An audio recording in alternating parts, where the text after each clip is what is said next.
Bismillahirrahmanirrahim. Assalamualaikum warahmatullahi wabarakatuh. Bertemu lagi dengan saya Alfiana Sanjani. Nah, kali ini saya tidak sendirian karena saya ditemani oleh ibu guru cantik yang di sebelah saya, yaitu Ibu Siti Masito selaku guru IPS di MTS SID Rejosari Kabupaten Malang. Nah, kita sambut dulu. Kali ini kita akan membahas mengenai keprofesionalan seorang guru. Nah, penasaran kan bagaimana menjadi guru yang profesional itu? Nah, makanya tetap pantau terus keseruan kami dalam podcast hari ini. Baik, langsung saja kita buka dengan pertanyaan yang pertama kepada Ibu Guru Cantik kita di sebelah saya yang bernama, silakan perkenalan Ibu Guru Cantik dulu. Monggo. Assalamualaikum warahmatullahi wabarakatuh. Nama saya Ibu Siti Masito. Saya guru mapel IPS di sekolah saya MTS SID. Tepatnya di mana, Bu? Tepatnya MTS SID itu berada di Desa Rejosari, Kecamatan Bantul, Jalan Raya Rejosari, Kecamatan Bantul, arah ke Balikambang. Nah, kali ini kita akan membahas mengenai keprofesionalan guru. Jadi kemudian pertanyaan yang kedua, sejak kapan Ibu menjalani profesi sebagai guru? Alhamdulillah, saya itu mengajar di MTS ini mulai tahun 1991. Itu saya sudah mulai mengajar di MTS ini. Terhitung berapa tahun berarti? Berapa tahun ya? Puluhan tahun lah. Puluhan tahun, 20 Ya. tahun lebih ya? 20 tahun lebih.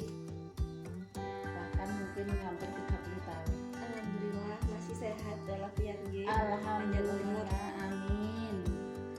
Nah, sebelumnya apakah Ibu memiliki cita-cita sebagai guru? Iya, memang sejak masih sekolah saya memang cita-cita saya menjadi guru. Motivasi Ibu guru Motivasi saya menjadi guru itu bahwa guru itu memiliki jasa yang sangat besar untuk menyampaikan ilmu saya, walaupun hanya ilmu saya sedikit tapi bisa diterima oleh orang lain. Apakah alasan yang mendasari Ibu hingga saat ini menjadi guru? Alasan saya itu sudah menyatu sama namanya anak-anak didik saya. Jadi bahkan kalau liburan itu saja saya sangat kangen sama anak-anak itu kalau tidak ketemu sama anak-anak itu. Jadi memang dunia saya sudah ada di pendidikan. Walaupun anak-anaknya juga tidak terlalu biasanya membosankan, biasanya Itulah yang membuat kangen. Ya, jadi memang justru anak-anak yang pendiam, yang enak itu tidak seru. Yang seru itu ya anak-anak sing agak-agak nakal, jadi mengajar itu ada seninya. Kalau ada tantangannya, kalau anaknya nurut-nurut terus ya kan nggak ada tantangan. Nah, selama ini yang Ibu terapkan kepada anak didik ketika anak didik nakal bagaimana? Yang pertama kita dekati. Jadi justru anak yang nakal itu didekati, diajak ngobrol, apa permasalahannya, ditanya keluarganya, latar belakangnya. Lah kemungkinan itu kan anak-anak itu mungkin memang kurang perhatian dari orang tua, kebanyakan seperti itu anak yang nakal itu. Ya, kemudian lanjut.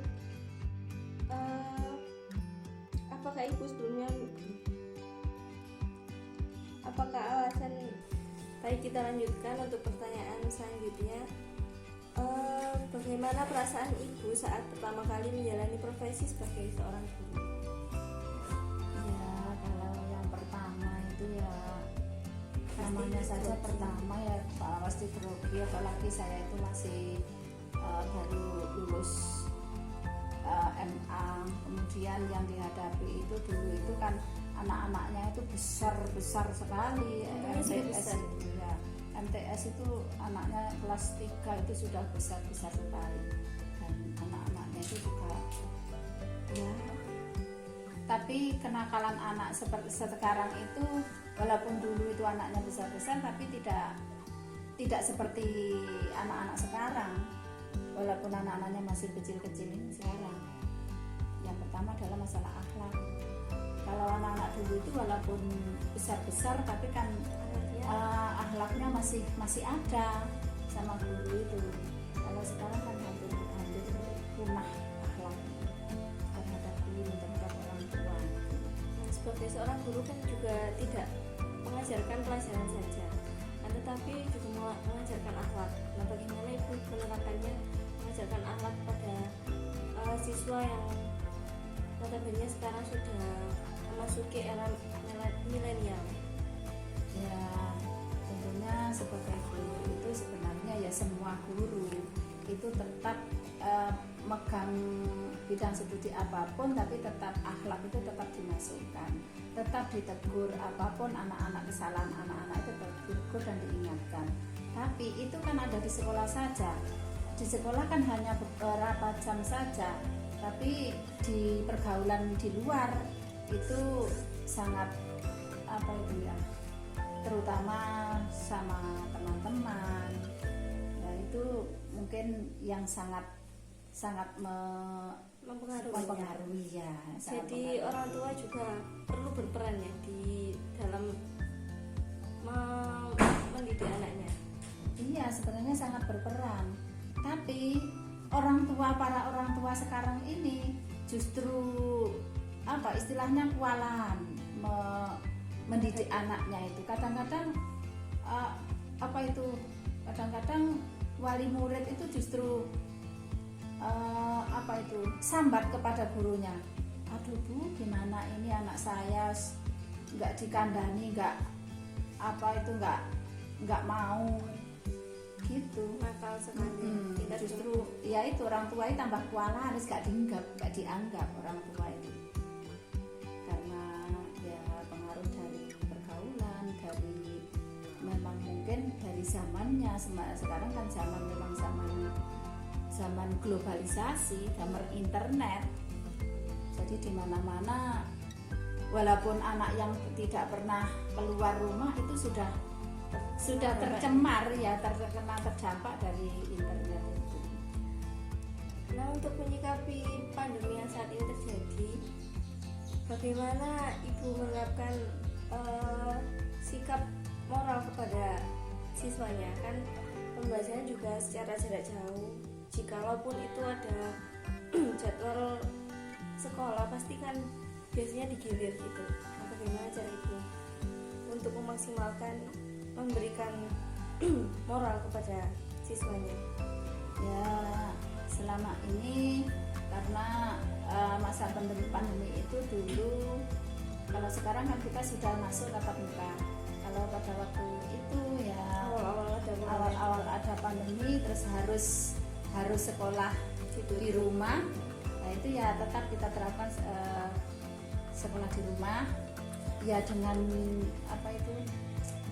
ya sama dengan yang pada waktu tatap muka ya, kita mengajarkan berdoa dulu ya kita. Nah itu tapi namanya anak ya, kadang-kadang itu yang ikut pelajaran itu yang nggak ada 50%, yang lain itu ya sudah tidak ikut. Terus kemudian ya sangat kesulitan sekali. Namun alhamdulillah di sekolah saya itu agak-agak melawan peraturan. Jadi memang izin terus terang saja, izin kepada pihak yang berwenang di kecamatan, gugus COVID itu. Jadi membuat surat pernyataan dengan syarat protokol kesehatan itu dijaga, memang benar-benar dijaga.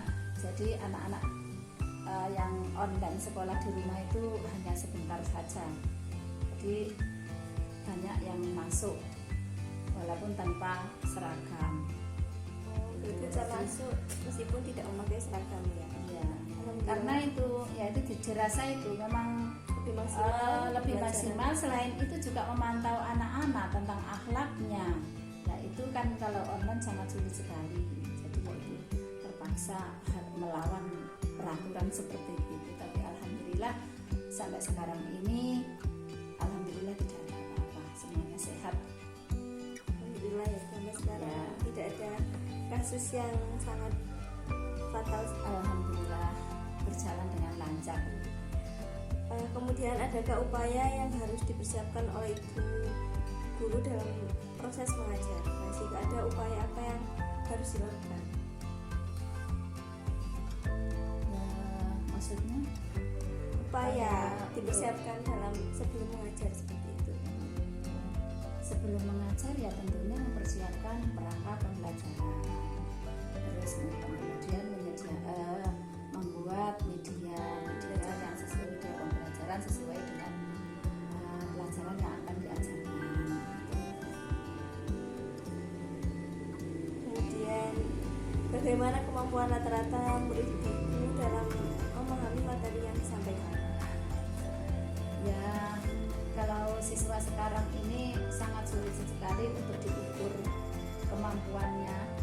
Ya memang mungkin sudah zamannya ya terpengaruh berbagai macam ini zaman globalisasi ini. Jadi untuk menyerap pelajaran itu sangat apa ya? Sangat minim sekali. Jadi sangat sulit sekali untuk yang namanya pelajaran tuntas itu sangat minim sekali. Ya dengan berbagai macam cara membuat media supaya anak-anak itu tidak bosan ya. Kita ajak keluar untuk penelitian kita apa, nah itu. Jadi diupayakan seperti itu. Bagaimana anak-anak agar tertarik, jadi tidak, karena yaitu anak-anak itu sekarang ini lebih tertarik kepada media massa daripada pembelajaran. Ya itu ya. Jadi ya menggunakan alat-alat atau media yang sesuai, yang lebih menarik. Kemudian apakah ada kesulitan yang dialami oleh ibu dalam proses penyampaian materi? Nah, kemudian bagaimana cara ibu mengatasi kesulitan tersebut? Kalau kesulitan itu ya yang jelas itu sulitnya itu apalagi kita berada di pedesaan. Anak-anak itu kalau yang ada di pedesaan itu sepertinya sama namanya pendidikan itu seperti tidak gimana ya, tidak begitu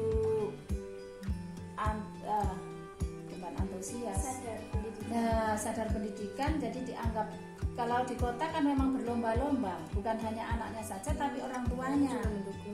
Orang tuanya sangat mendukung. Jadi biasanya kalau anaknya dilihat nilainya itu turun, itu kalau di kota itu kan langsung orang tuanya mencarikan guru privat lah, ya mencarikan di les kan apa itu. Tapi kalau di desa itu kan wali murid itu sudah sendiri. Iya, orang tuanya sendiri itu wali murid, apalagi sudah tingkat ini menengah ya MTS. Nah itu kan seakan-akan orang tua itu sudah tidak mau tahu. Jadi pelajaran apa anaknya tadi dapat pelajaran apa enggak itu sudah tidak mau tahu. Kecuali itu masih anak-anak kecil kelas 1, kelas 2 itu perlu bimbingan. Tapi kalau sudah menengah itu orang tua sudah tidak begitu memperhatikan, sehingga anak-anak itu kadang-kadang waktunya berangkat sekolah orang tuanya sudah tidak ada, maksudnya sudah bekerja, sudah ke kebun ya, sudah ke kebun, sudah itu kan mancing, buruh tani itu, prokes itu, sehingga anak-anaknya itu apakah anaknya itu tadi berangkat sekolah apa tidak itu kurang pengawasan. Nah itu kalau di desa. Jadi kendalanya seperti itulah. Nah, jadi kita mau nuntut anak ini harus tuntas, anak ini harus pandai, nilainya harus sekian. Nah itu sepertinya sangat sulit sekali karena ya itu tadi dari faktor dari keluarga. Lah kita mau nuntut orang tuanya, jawabannya apa? Saya tidak makan kalau tidak buruh. Lah itu mau jawab apa gurunya ya?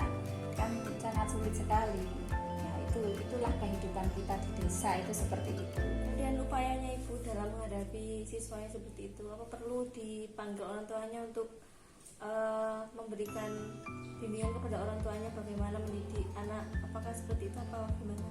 Iya, kadang-kadang juga seperti itu sampai dipanggil orang tuanya.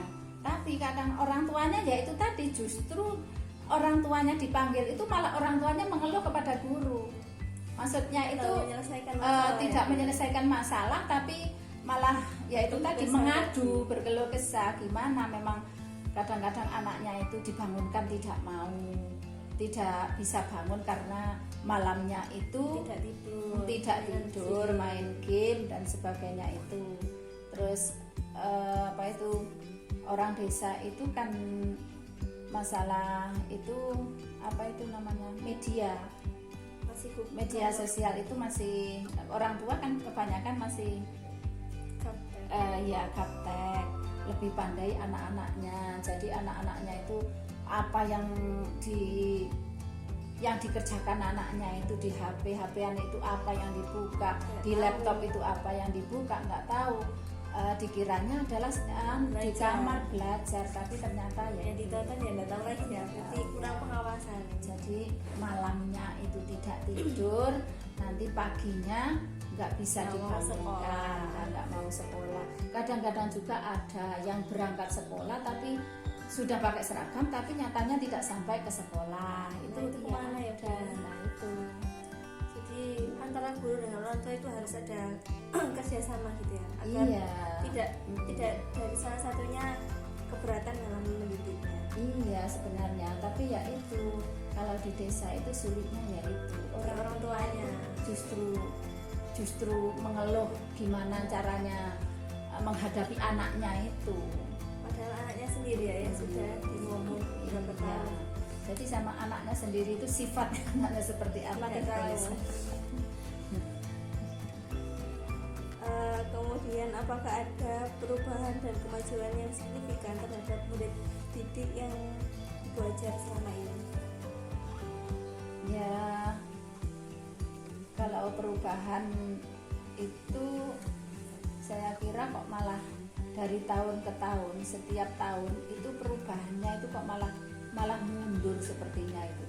Maksudnya kurang kualitas. Nah, anak-anak sekarang itu kalau ujian itu disuruh sinau, disuruh baca buku, itu baru ujian bawa HP, buka Google.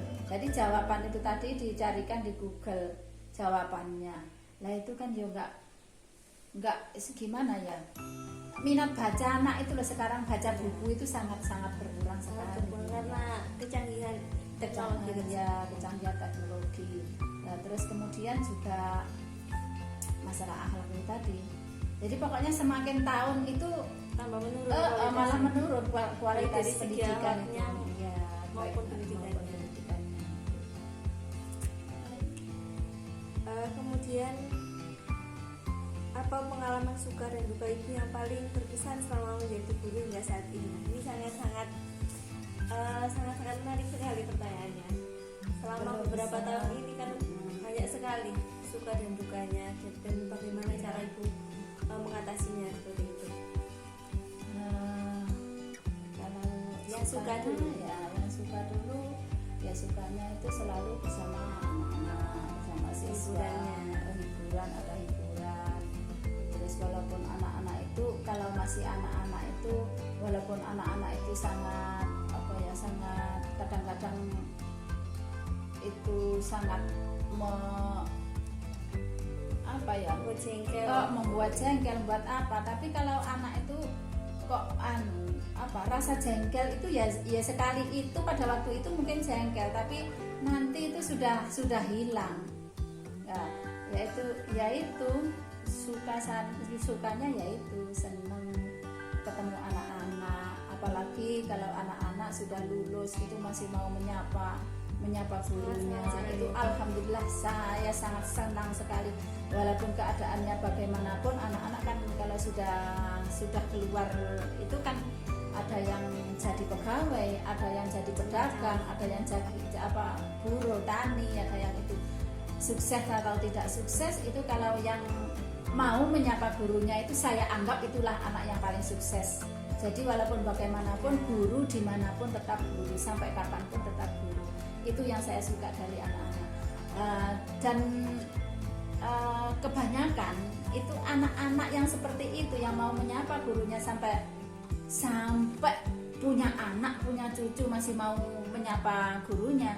Itu biasanya anak-anak yang pada waktu di sekolah itu sangat nakal, dablek sekali lah, itu biasanya. Tidak disangka-sangka. Iya, kalau yang ya itulah kelebihannya. Jadi anak-anak itu walaupun menjengkelkan, rodok-rodok ada dablek-dablek dan sebagainya, itu sebenarnya punya kelebihan. Itu punya ya, Bu. Iya, ada kelebihannya. Jadi semua anak itu ada kekurangannya dan ada kelebihannya. Lah terus kemudian yang pandai di sekolahan itu biasanya pandai, orangnya anaknya pendiam dan lah itu juga ada kekurangannya, yaitu biasanya aku lali, lupa sama gurunya. Itu mungkin kurang sosialisasi, kurang bisa bersosialisasi Ya, mungkin seperti itu. Saya itu kadang-kadang sampai gini, apakah kira-kira yang seperti itu mungkin memang merasa sudah dari gurunya itu kan lebih tinggi derajatnya ya, sudah menjadi ini, sudah sarjana ini dan ini. Lah itu mungkin gengsi karena sama gurunya, atau memang benar-benar lupa sama gurunya gitu. Saya juga kurang paham, tapi pokoknya yang jelas itu saya itu paling suka sekali kalau siswa-siswi saya sampai kapanpun itu tetap mengaku sebagai gurunya. Jadi bukan hanya pada saya saja, tapi pada guru-guru yang lain seperti itu. Itu yang saya anggap anak didik saya yang sangat sukses seperti itu. Saya mendidik anak didik dengan sukses seperti itu. Ya, ukuran kesuksesan bagi saya pribadi, untuk ukuran kesuksesan saya mengajar mendidik, yaitu ketika anak didik saya sudah keluar, sudah nggak belajar lagi di sekolah itu, tapi masih sangat antusias masih sangat ingat kepada gurunya. Bahkan sampai sekarang ini murid saya itu sudah ada yang punya cucu, sudah punya anak, sudah besar. Kadang-kadang anak-anak itu, Bu, ibu saya dulu muridnya ibu. Loh, berarti kamu berarti cucu saya gitu. Nah, siswa cucu ya. Itu suka saya ya. Jadi suka saya itu, saya banyak anak didik, dan mudah-mudahan dari anak didik saya itu semuanya mendapat ilmu yang bermanfaat ya. Itulah mungkin nanti yang saya harapkan, yang saya harapkan ya. Nanti mungkin itu menjadi tabungan saya nanti ketika anak-anak didik saya itu mengamalkan ilmunya dan bermanfaat bagi orang lain. Nah, jadi kan berantai. Iya, nyambung. Nah, seperti itulah. Itu mungkin sebenarnya dari menyambung dari cita-cita saya dari dulu, bahwa saya ingin menjadi seorang guru, entah itu guru PNS, entah itu pokoknya saya bisa mengajar gitu. Mengamalkan ilmu. Iya, mengamal ilmu saya walaupun hanya sedikit. Nah, itu sukanya ya, dukanya segala. Dukanya apa ya, banyak yang suka daripada yang duka. Ya, dukanya itu apa mungkin ya? dari sistem pendidikan yang sekarang sangat untuk data-datanya terlalu ribet Ya, itu yang dengan tuntutan zaman yang sekarang ini harus mengikuti perkembangan teknologi. Nah, kebetulan saya ini masih begitu gaptek dengan teknologi yang berkembang sekarang ini. Jadi disitulah kesulitan saya, bukan duka ya, tapi agak sulit. Ya, hambatannya agak sulit seperti itu. Dan begitu juga tentang kurikulum, setiap tahun, setiap ganti menteri itu pasti ada perubahan. Kadang ini belum diterapkan, sudah berubah lagi lah. Itulah mungkin yang membuat agak kesulitan seperti itu. Kemudian yang terakhir, apakah ada saran diriku untuk memotivasi kami selaku generasi muda dalam menggeluti profesi seorang guru yang dengan milenial ini? Oh ya, itu kalau saya cuma berpesan, menjadi guru itu yang pertama itu harus mempunyai hati yang ikhlas. itu ikhlas. Jadi kalau kita itu menjadi pendidik, itu yang pertama harus ikhlas, tidak mengharapkan apapun. Kalau kita mengharapkan imbalan, ya, mengharapkan imbalan itu imbalannya seorang berprofesi sebagai guru itu tidak seperti pengusaha itu. Jadi imbalannya memang sangat sedikit itu di dunia. Jadi imbalan kita itu mungkin nanti bisa kita ambil di akhirat. Jadi oleh karena yang pertama itu adalah harus ikhlas. Kalau kita tidak ikhlas ya nggak dapat apa-apa ya. Capeknya kita itu nggak ada apa-apa ya. Itu yang pertama ikhlas. Apalagi seperti saya ini mulai tahun berapa itu sampai sekarang ini, dan saya masih menjadi pegawai luar negeri ya, pegawai non PNS. Ini saja saya baru mendapatkan tunjangan dari pemerintah, sertifikasi itu baru tahun 2020 ini ya, tahun 2020 ini ya. Ini alhamdulillah, jadi beberapa puluh tahun yang lalu itu saya masih belum ya ada tunjangan. Memang sekarang ini walaupun bukan tunjangan profesi itu ada tunjangan yang namanya TFG. Alhamdulillah pemerintah itu sangat memperhatikan terhadap guru-guru non PNS. Daripada dulu kita ikhlas, hanya keikhlasan itu ya, yang diterapkan selama bertahun-tahun. Selama bertahun-tahun saya itu mulai mengajar di MTS. Pertama masuk MTS itu saya mendapat bidang studi itu, kalau dulu itu kan masih IPS masih dibagi-bagi. Masih dibagi-bagi, ada geografi, ada sejarah, ada ekonomi ya, sosiologi. Jadi itu masih dibagi-bagi. Saya itu kebagian bukan ekonomi, geografi ya. Saya bagian geografi. Masuk saya itu 1 minggu 1 jam mungkin. 1 minggu 2 jam. Ya. Saya masih ingat. Saya itu mendapat bayaran Rp5.000. Itu per jam apa per semuanya? 1 bulan? Ya pokoknya 1 bulan itu. 1 bulan. Per jam bukan per jam 5.000. Kalau per jam 5.000 itu sudah tahun berikutnya ya. Tahun-tahun berikutnya untuk itu. Tapi alhamdulillah saya terima dengan ikhlas, dan itu bukan merupakan bagi saya bukan imbalan, tapi itu hanya sebuah keyword saja, motivasi ya, motivasi itu saja ya. Seperti itu. Jadi itu yang dinamakan karena ikhlas. Yang pertama adalah ikhlas ya, ikhlas dan sabar. Itu 2 itu yang harus ditanamkan bagi kita seorang pendidik. Mungkin cukup sekian podcast yang sangat menarik pada siang hari ini. Kita ucapkan terima kasih kepada Ibu Guru cantik di samping kita ini yang telah meluangkan waktunya untuk membahas mengenai keprofesionalan seorang guru. Nah, menjadi seorang guru bukanlah profesi yang sangat mudah, akan tetapi kita juga harus mengamalkan ikhlas dan sabar. Nah, menurut Ibu yang sebelah saya ini, mungkin cukup sekian podcast pada siang hari ini. Assalamualaikum warahmatullahi wabarakatuh.